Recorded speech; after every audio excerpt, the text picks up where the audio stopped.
Our society is geared toward looking to the external world for solutions. We've lost our connection to the natural healing properties of our own unique beingness. This Spacecast, centered around the work of Dr. Rhonda Rogers, is dedicated to restoring this lost connection through turning the spotlight back onto ourselves and the healing that can occur when we create space to listen to the internal wisdom of our own body-mind.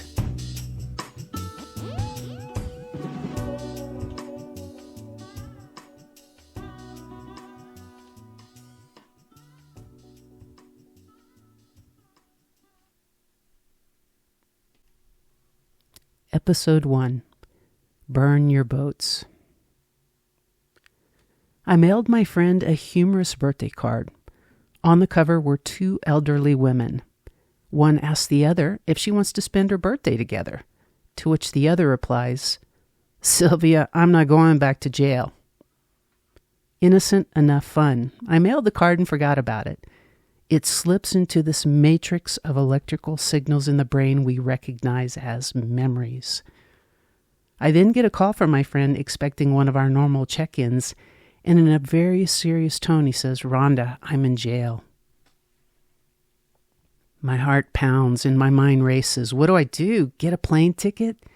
Stay in LA and bail him out? Let him stay there? This isn't his first trip to jail. Oh my God, this is bad. I'm paralyzed to speak as my mind races, searching for the correct response. I scan my body, heart pounding, throat dry, and I have literally stopped breathing. He senses that something is wrong and then says, "You'd better call Sylvia." I'm in a freeze response and can't speak. My survival centers have taken over and I no longer have access to the frontal cortex of the brain, where the memory of the birthday card is floating around, waiting for a connection to be accessible in this experience. My friend then says, "Rhonda, I'm kidding. Remember the birthday card? Sylvia, I'm not going to jail." My frontal cortex is back online. The memory of the silly birthday card is available. I'm breathing somewhat normally and let out a nervous chuckle. Of course I remember the card, which is a lie.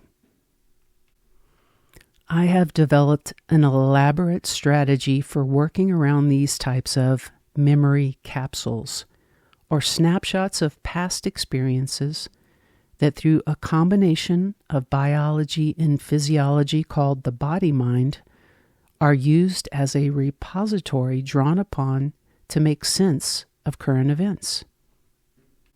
It has been decades since my friend's last incarceration, but my nervous system is still drawing upon this outdated information at a subconscious level.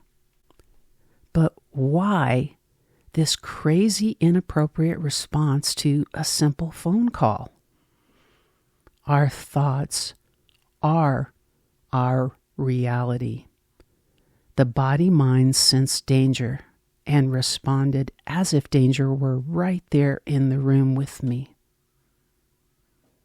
Past experiences create current day perceptions. Literally everything that we have experienced, even before birth, can influence this inner world, which we call reality. But wait, even the adversities that our ancestors encountered can influence our reality. The field of epigenetics studies how behaviors and environment can cause changes in the way our genes work.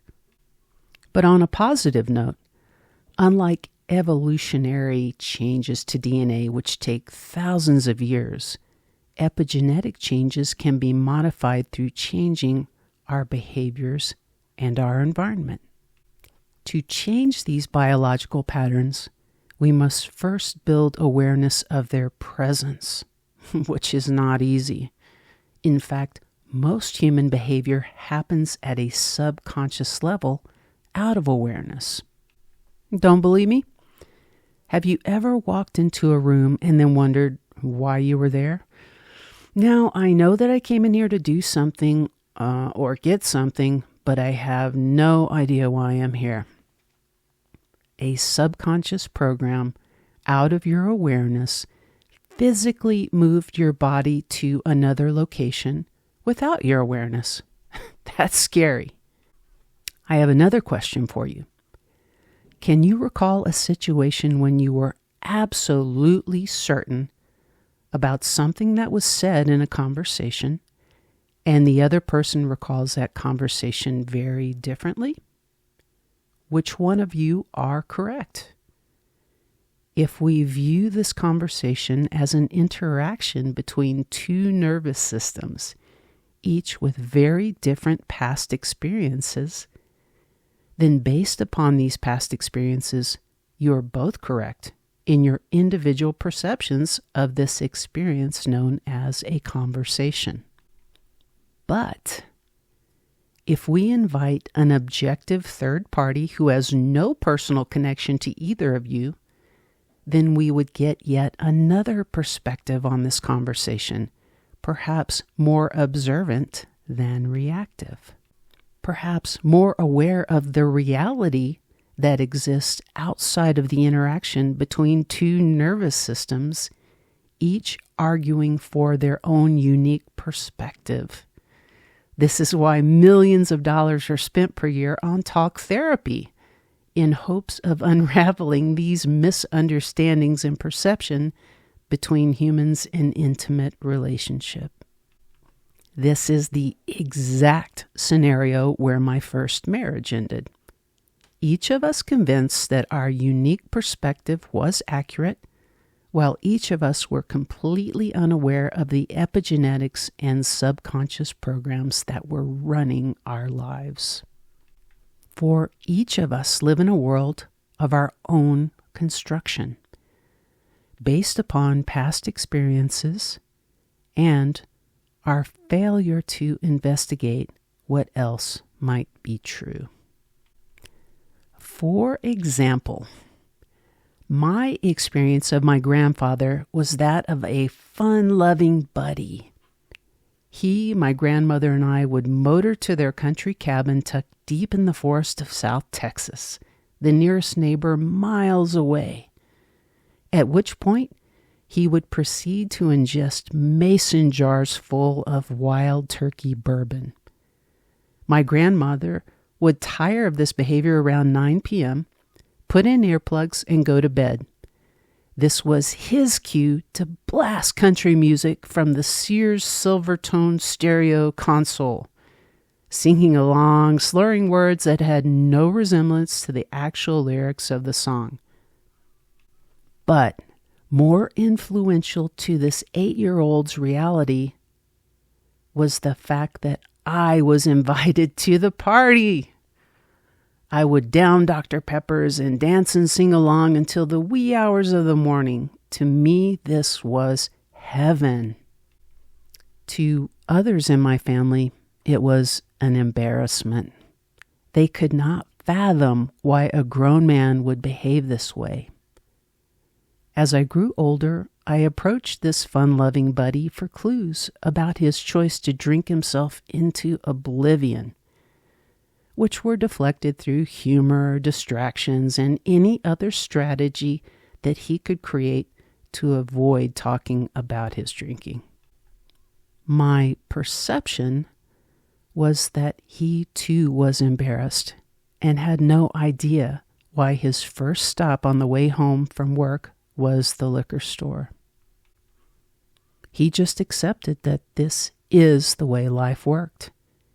He had failed to investigate what else might be true and buried himself in the relief of a bottle. Through question and observation, I was able to piece together possible scenarios that might help explain his drinking. For instance, he began drinking around age 13.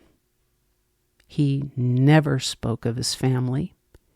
He joined the Navy at age 18 and was in active duty during World War II. He would get up and leave the room if anything having to do with Hitler or Nazi Germany was on the television. And he would never board an airplane. I once asked why he didn't like flying. He replied, "I've been on 2 airplanes in my life and both made crash landings. No planes for me." This man had some traumatic experiences in life, and he found a solution to these haunting memories: wild turkey. He died of organ failure before his 60th birthday. At 44 years of age, I was heading down a similar path. The epigenetics were there, the social modeling was there, and like my grandfather, I found a strategy to cope with my perception that life was overwhelming. I drank. And when I drank, my perceptions changed. I had something to look forward to each night. The fear lifted. It was fun to be in my skin and connect with others.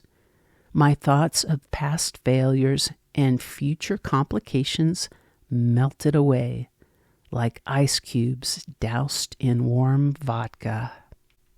The challenge with this strategy for altering perception is that it is rough on the body, harmful to relationships, and dulls the mind, which is a necessary component to explore what else might be true.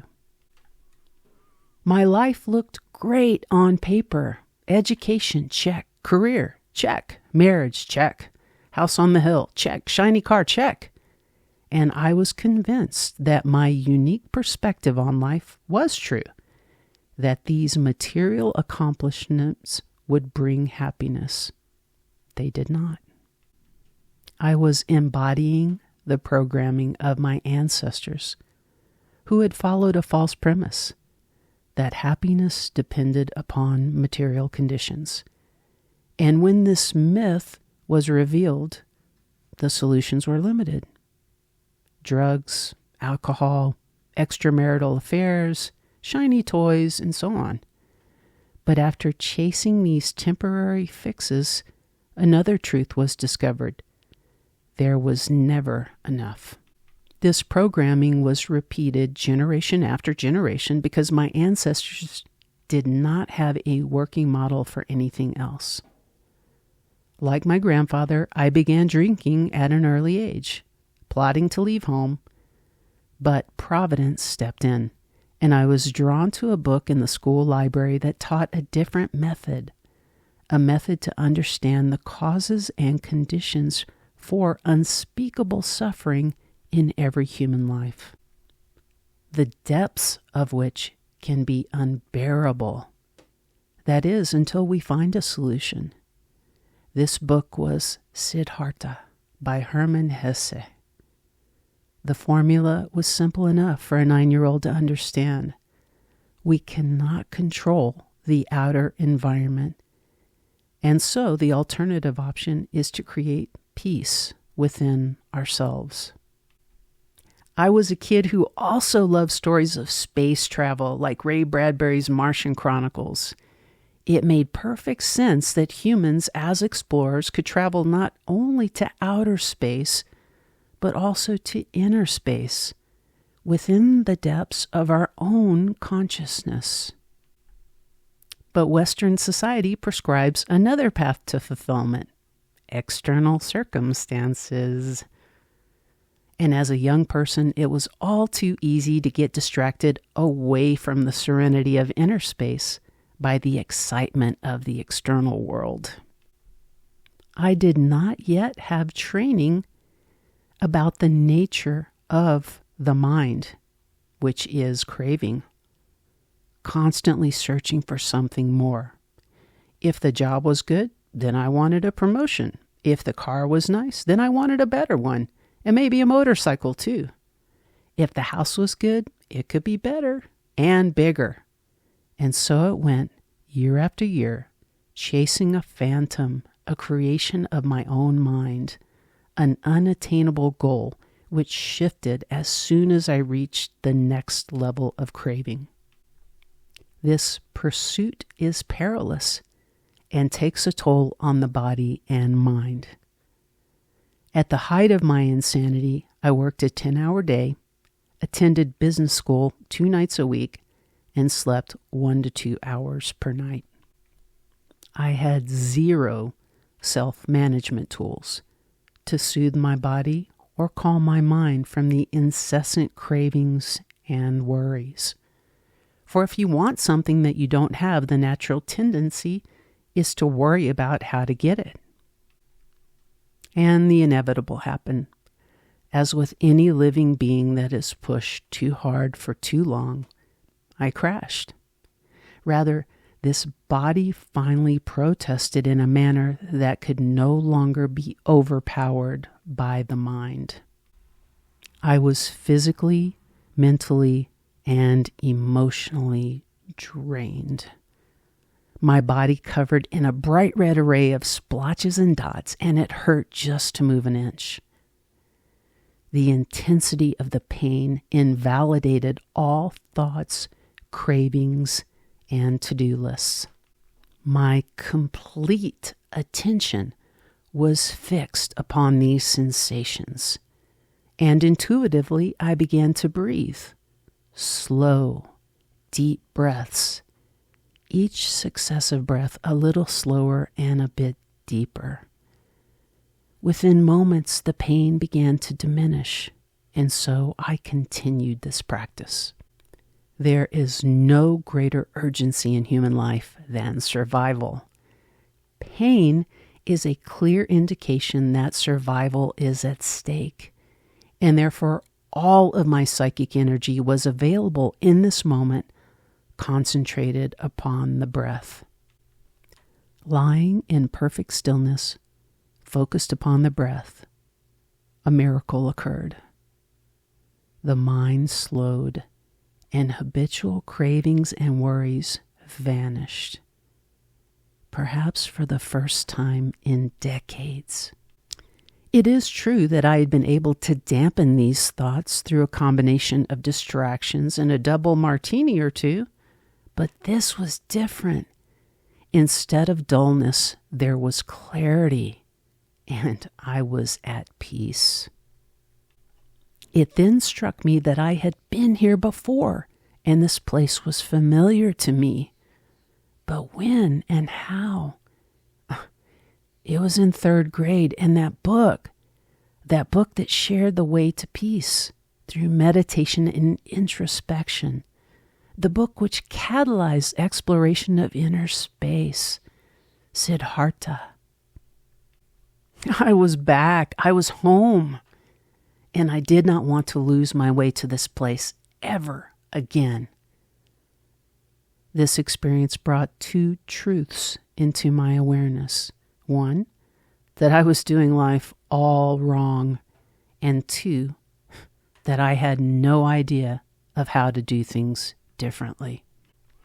This journey we call life serves up a steady stream of lessons and opportunities for growth, if we are willing to let go and flow into this stream. The conditions had ripened in my life for a new experience, and I was ready to change everything. In Greek philosophy, it is said that one must burn their boat upon reaching the shore of a new land. This removes any way of returning to the old country and old ways of living. I continued to meditate, introspect, and return to this inner space of clarity. Within 1 year, I had divorced myself from a spouse, a job, a geographic location, and all the material things that were once so dear to me. I had burned my boat and was ready for a new adventure.